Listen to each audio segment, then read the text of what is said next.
Welcome to Here's the Deal. I'm Laura Barnes with Leadership Beyond Sport, and today I'm going to introduce you to a very special person. Well, not person exactly. I'm going to introduce you to Lizzy, and I'm going to tell you what it means to have a Lizzy day. This is Lizzy. Lizzy is adorable.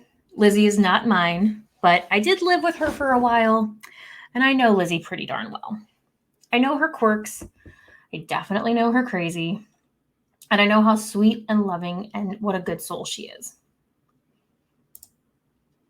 So Lizzy's owners have a rating system because try as she might, sometimes Lizzy's batshit crazy just comes screaming through and she doesn't have the best day. If you're a parent of a toddler, I'm sure you can relate. Some days are just full of meltdowns, and in Lizzy's case, barking at the neighbors or a squirrel or a car or a leaf or you or your shoe. Sometimes Lizzy's crazy just comes howling through. Now, in all fairness, Lizzy has been through some shit. Lizzy was homeless and lived through a hurricane on the streets by herself. So she had some things to get over. She had some trauma to work through and some trust to rebuild, and she has done an amazing job. But her owners have a rating system. And I always know what kind of day it's been when I go to their house and they say, today's been a 40% day. I know what that means. It means that she's just been on one. She's having a day. She's having a rough day. She's not listening. She's not paying attention. She's just having a day. And I think it's so interesting how we as humans who actually have control over our thoughts and emotions, we give so much freedom to animals because they're like, oh, she's just having a day, whatever, it's no big deal. But we're not allowed to have a day ourselves. This is especially true for high achievers and high performers. All of my 100%ers out there who are like, I have to be at 100% all the time or I fail at life. I see you, I hear you, I feel you, I am you sometimes. I'm a recovering perfectionist, so I get it. But even on Lizzy's worst days, even when Lizzy has a 30% day, Lizzy still gets food in her belly, a nice house to sleep in at night, and love from the people around her. And I can tell you with some level of confidence, Lizzy loves the hell out of herself. Like she thinks she's pretty awesome. So why do we say that an animal deserves those things when we don't give ourselves the same things? When we don't say like, oh, I had a 40% day. Today was not good. I was not productive. I didn't get things done that I was supposed to get done. I fell behind on that project. I didn't sleep well last night, so I was cranky all day. I don't deserve any of the good things in life because of that. As logical, free-thinking humans, we sometimes have a hard time explaining or understanding and accepting that we're allowed to have crappy days. We're allowed to have days where we F things up, we make mistakes, we miss a deadline, we yell at our partner, our kids, or our dogs. We think that those things aren't allowed to happen, but they absolutely are. Because in reality, being at 100% all the time is not sustainable. It's really not. And perfectionists, overachievers, high performers, when you are used to performing at a really high level, when you're used to performing at 100% or 90% or God forbid 80%, that becomes the standard. That becomes the expectation. So we don't give ourselves credit. We don't celebrate when we're at that high level. And then we beat ourselves up when we have a 40% day or a 30% day, or Lizzy's had 5% days, I'll be honest. There were days where we weren't sure if Lizzy really wanted to stay in the house or not. We thought she was trying to vote herself off the island. Don't worry, she always stayed. We would never kick her out. She's too cute. I mean, have you seen that face? She's too cute. So what happens? Why do we go there? Why do we go to that place of I'm a high performer. I do really exceptional work. I'm a 4.0 student, so getting a B is not acceptable. Getting an A minus is not acceptable. Getting passed over for a promotion is not acceptable because I'm a high performer. I'm a perfectionist. I do everything right. Being wrong in an argument with my significant other is not acceptable because I'm a perfectionist. I do things the right way. Okay? So when perfection becomes the norm, anything less than perfection feels like failure. It feels like a crushing blow to everything you know, love, and believe in. It is really hard to look yourself in the mirror at the end of a 70% day when you're a perfectionist and go, all right, that was the best I could do. But here's the deal. Sometimes your best is only 70%. It's only 60%. It's only 30%.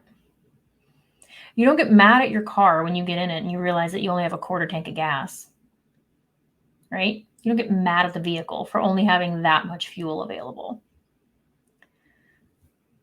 Sometimes you only have 30% of your total capacity truly available to utilize. And that's the key here, is it's not saying you can't push yourself. Sure, you can push yourself. You can push way past the point of exhaustion. People have done it. It's how records are broken. It's how you get into record books. It's how your name is aggrandized and said forever in the highest levels. Like, that is how that happens, is by pushing past your limits. And I 100% believe in pushing past your limits. I believe in doing things that stretch you, in doing things that grow your capacity because you stepped out of your comfort zone. You did more than you thought you were capable of doing. I 1,000% believe in that and support that and encourage that in everybody I know. If you're not striving for more, you're kind of complacent. But it's okay to go through periods of time where you're resting, where you're recharging, where you are not performing at 100% all the time. Because again, what happens is we get to this point where we've done so many great things. We've had so many accomplishments. We've proven ourselves so many times that this is now the level. This is where the bar sits. But you don't remember you started down here. You started at 30 or 40% on your way up to 100%. It was a process to get you from just getting started to now I'm a badass. It's a process. And sometimes along the way, we backslide. But then we beat ourselves up because, well, I know I can do better. Sure, everybody can do better.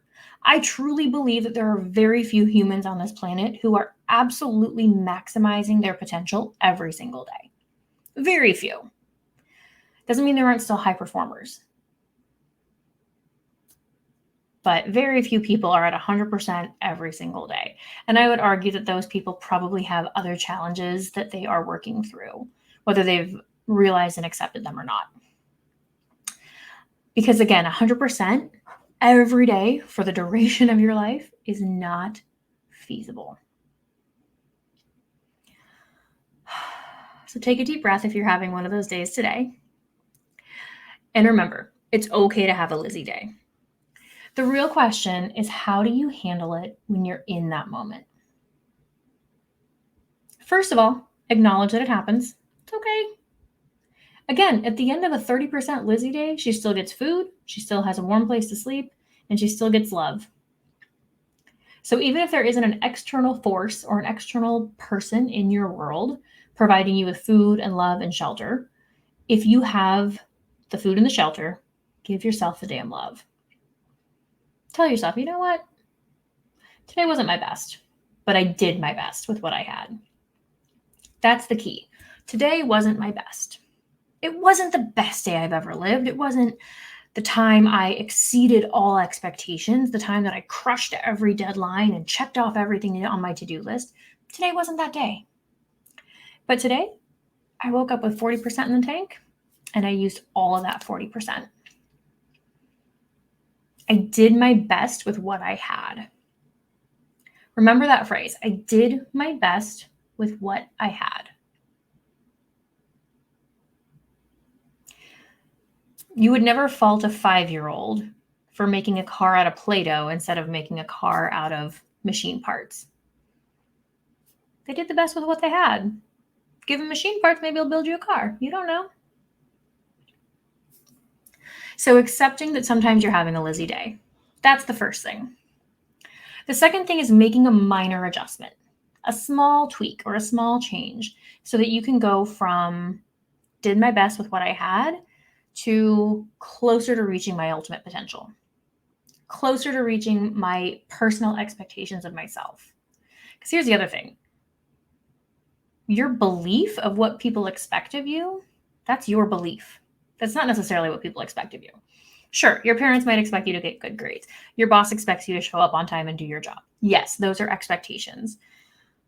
But to think that the expectation of perfectionism is put on you by other people, that's something to work through. What are the small changes that you can make?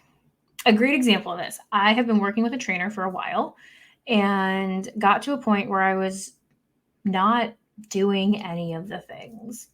I was barely eating healthy. In fact, I wasn't really eating healthy at all. I had stopped meal prepping for myself in any way, shape, or form. I was barely buying healthy groceries, skipping workouts, literally taking my gym bag to the office with me just to schlep it home again without ever going to the gym.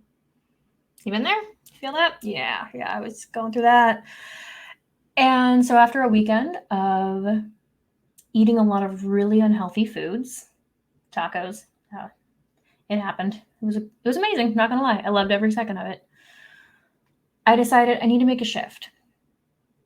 I'm not taking good enough care of myself, and I'm the only person in control of the food that goes in my face hole. I like putting food in my face hole. I like bacon cheeseburgers. I like tacos. I like cocktails. I like all of it. I'm in control of what goes into my body. And so, the end of a long weekend, I got home on Sunday and I meal prepped. I meal prepped something I knew I would be excited to eat, something that I love, something that I've had multiple times before. And I was excited. It tasted great as I was prepping it. It's like, flavor tasting, making sure the flavors are good. And all week, I ate that for lunch. A couple times I ate it for dinner because it was just a huge batch of food and it was amazing. And I felt good about myself. I was like, okay, no matter what else goes to hell today, at least I know I'm eating one healthy meal. And I had healthy food to make for dinner, so I was pretty well set. I did okay that week on food. Felt good about myself. The next week, I decided to meal prep again on Sunday. And I made another thing that I knew would taste good, that I would be excited to eat. So I'm setting myself up for that week saying, you know what? I'm going to do my best every day. But I can't control if I get a crappy night's sleep. I can't control if I wake up with a headache or if something goes horribly awry at work. I can't control those things. I can't control if I get in an argument with somebody or if I, whatever. I can't control external things that happen. What I can control is having at least one healthy meal during the day. At least one. That's how I can take care of me. So that was a small shift where I said, you know what? It's the only thing I can control. What I put into my face. Not the only thing, but it's one of the only things. So that's my other tip is find minor things that you can take control over. Find the things that you can say, all right, this is something that I can control and I'm going to do that. I'm going to commit to myself that this is the thing I'm going to do. Maybe you can't control how well you do on the test, but you can control how much you study. So when can you set aside more time to study? Right? You can't control the mood your boss is in, but you can control meeting deadlines to the best of your ability. So there are things that you can control that we sometimes say, oh my God, everything's out of my control and I can't do anything and it's terrible and I suck. Instead of going there, find one or two things that you can control. And it might be making healthy food choices. It might be drinking enough water throughout the day. It might be just showing up to work 10 minutes early so that you can get yourself centered and grounded and ready for the day. Whatever it is that you can control that can make a small adjustment in the thing that's frustrating you or challenging you or making you feel like a failure, do that.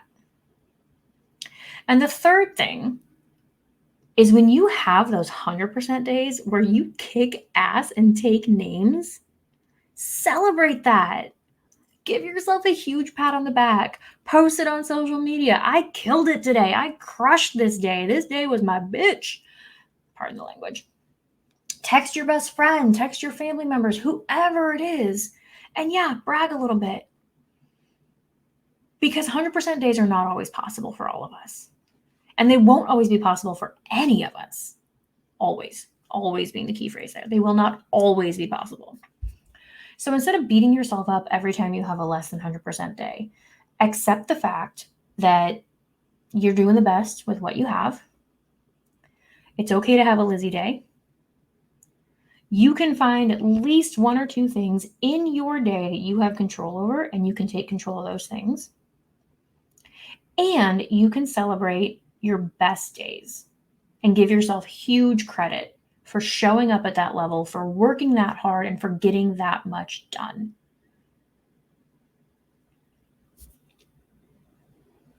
Thanks so much for joining Here's the Deal. Remember, it's okay to have a Lizzy day. Can't wait to see you next time.